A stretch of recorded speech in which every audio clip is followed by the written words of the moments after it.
आप देख रहे हैं देश लाइव, देश की आवाज। अस्सलाम वालेकुम, आदाब, नमस्कार, सत श्री अकाल। देश लाइव में आपका स्वागत है। मैं हूं सहल कुरैशी। जो नरेंद्र मोदी 2014 में प्रधानमंत्री बने, सत्ता में आए, उनका फेंका हुआ एक जाल और उनके साथ में आरएसएस का फेंका हुआ एक जाल, इसी जाल के अंदर अब नरेंद्र मोदी, बीजेपी और आरएसएस खुद ही फंस गए हैं। जो नरेंद्र मोदी अहमदाबाद से, गुजरात से निकल कर गए, दिल्ली की गद्दी पर काबिज हुए, बड़े बड़े वादे किए, कई सारे शहरों के नाम उन्होंने बदल दिए, कई सड़कों के नाम उन्होंने बदल दिए, कई योजनाओं के नाम उन्होंने बदल दिए, और जिसकी सबसे ज्यादा वो खुद मांग किया करते थे, अहमदाबाद को कर्णावती बनाना, इसी मांग पर पानी फिर गया। और ये मांग पर जो पानी फिरा है, उसके लिए मोदी और आरएसएस का फेंका हुआ जाल ही जिम्मेदार है।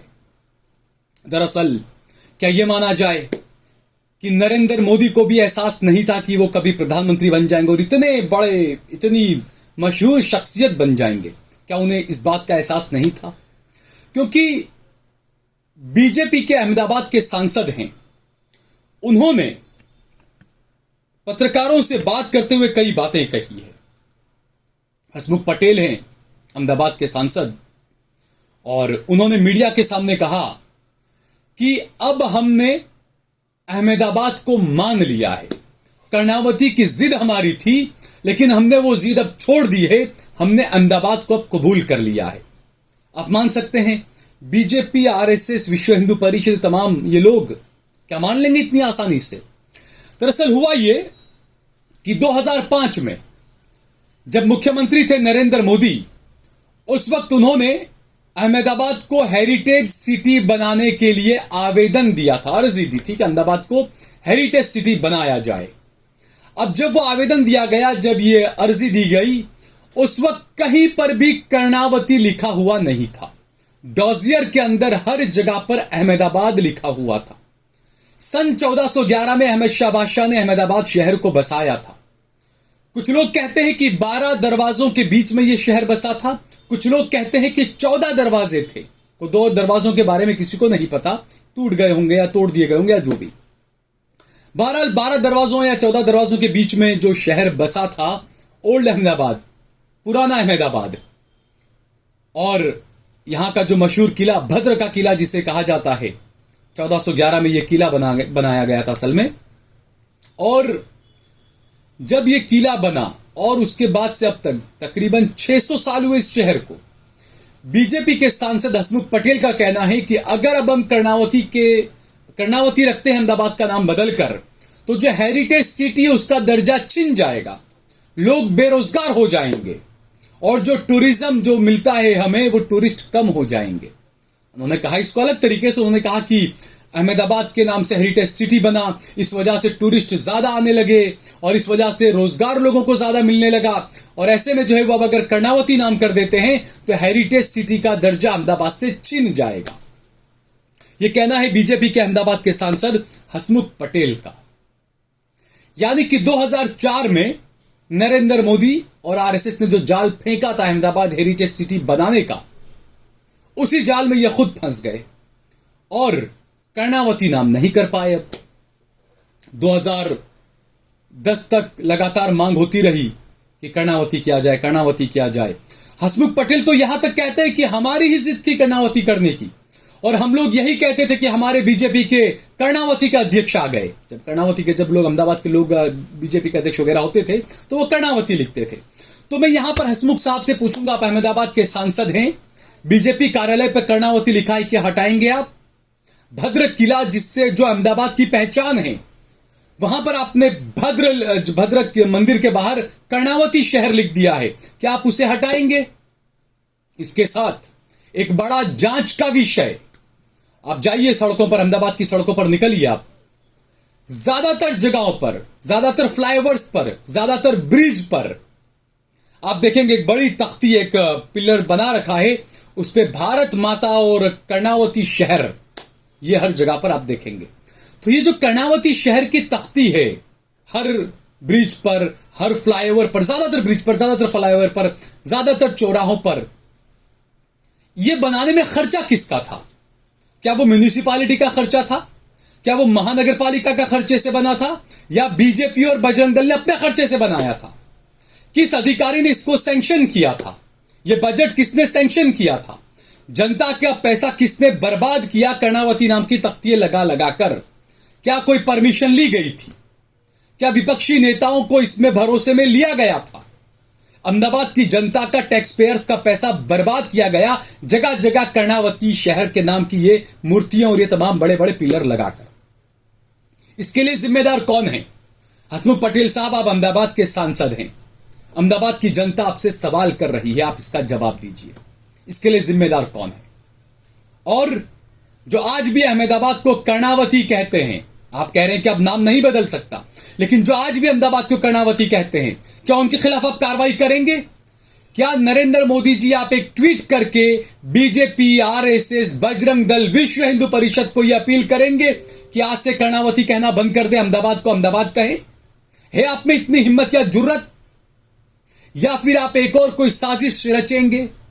क्योंकि कई लोगों ने यह कहा कि अहमदाबाद को जब 2005 में हेरिटेज का दर्जा दिलाने की जो अपील की गई, वो भी एक साजिश थी। क्योंकि हेरिटेज का जब दर्जा मिल जाता है तो हेरिटेज मॉन्यूमेंट्स जो होते हैं आपके आसपास, पुरानी मंदिर, पुराने मस्जिदें, पुरानी दरगाहें, पुराने किले, तो उसके आसपास के इलाकों में आप ज्यादा ऊंचा अपना बांधकाम नहीं कर सकते, आप कुछ बना नहीं सकते, कंस्ट्रक्शन नहीं कर सकते हैं।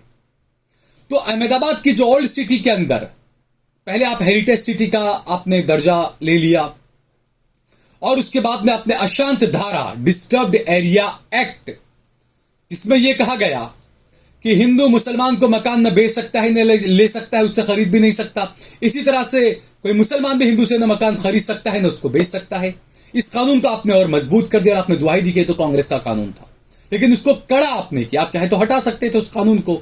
एक तरफ आप कहते हैं कि जम्मू कश्मीर देश का हिस्सा है, कोई भी कहीं भी जमीन खरीद सकता है, लेकिन आपके गुजरात के अंदर ही आपके कानून को आपने और ज्यादा वो कर दिया कि यहां पर हिंदू मुसलमान एक दूसरे के इलाके में मकान नहीं खरीद सकते। किसी हिंदू बिल्डर ने फ्लैट बनाया है तो कोई मुसलमान वहां फ्लैट नहीं खरीद सकता। ये कैसे?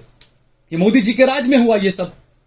और उसके बाद हेरिटेज सिटी जब बनाया आपने, तो मुसलमान जो बड़ी फैमिलियां थी, या जो चाचा, क्योंकि मंझियारी मिलकत जिसे कहते हैं, बाप दादाओं की जो मिलकत साथ में होती है, अब 2 मंजिले का मकान है, उसको अगर बढ़ाना है, पास में कोई मॉन्यूमेंट्स बिल्डिंग है पुरानी हेरिटेज, उसकी वजह से आप ऊपर अब एक फ्लोर नहीं चढ़ा सकते, आपको परमिशन नहीं मिलेगी।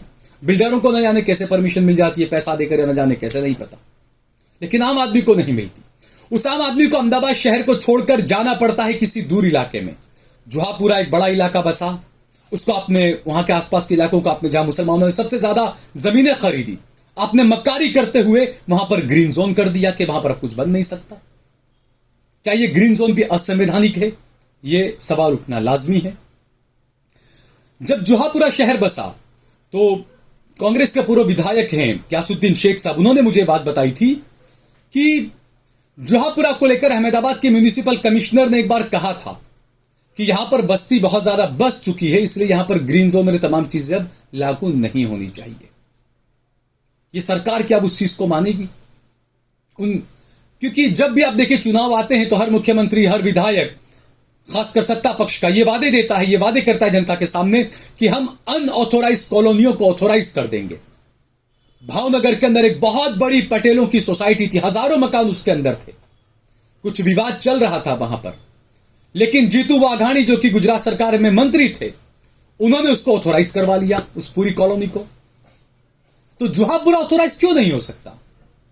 मुसलमान अहमदाबाद शहर का हेरिटेज के होने की वजह से कंस्ट्रक्शन काम ज्यादा कर नहीं सकता, उसको मजबूरी में जाना पड़ता है जुहापुरा, क्योंकि नारायणपुरा में जाएगा तो वहां पर मोदी जी ने डिस्टर्ब्ड एरिया एक्ट कड़ा कर दिया है।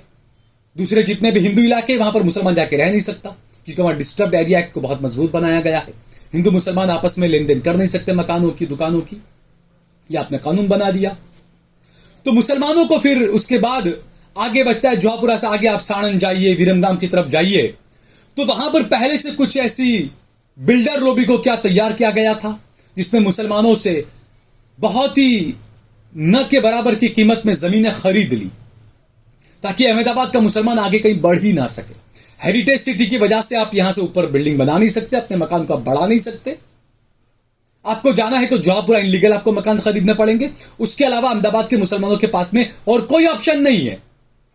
लेकिन आवाज सुनने वाला कौन है? कांग्रेस के कितने नेताओं ने यह आवाज उठाई, ये बताइए आप। कौन से सेक्युलरिज्म की बात करती है कांग्रेस पार्टी भी? ये मुद्दे हैं जनता से जुड़े हुए। और बीजेपी ने जो पटकनी खाई है, जो बीजेपी के सांसद खुद कह रहे हैं कि हमने अब मान लिया है, अब कर्णावती नहीं, अब अहमदाबादी है। तो जो सवाल हमने उठाया देश लाइव पर, उन सवालों को लोगों को भी सोचना चाहिए। अधिकारियों से, नेताओं से, विधायकों से, मंत्रियों से, मुख्यमंत्री से, प्रधानमंत्री से सवाल करने चाहिए। सवाल करना आपका अधिकार है। सवाल करिए, जवाब मांगिए। अगर ये वीडियो आपको पसंद आया हो तो इस पर ज्यादा से ज्यादा कमेंट करिए, इसे शेयर करिए। अगर आपने हमारा चैनल देश लाइव सब्सक्राइब न किया हो तो हमारे चैनल को जरूर सब्सक्राइब करिए।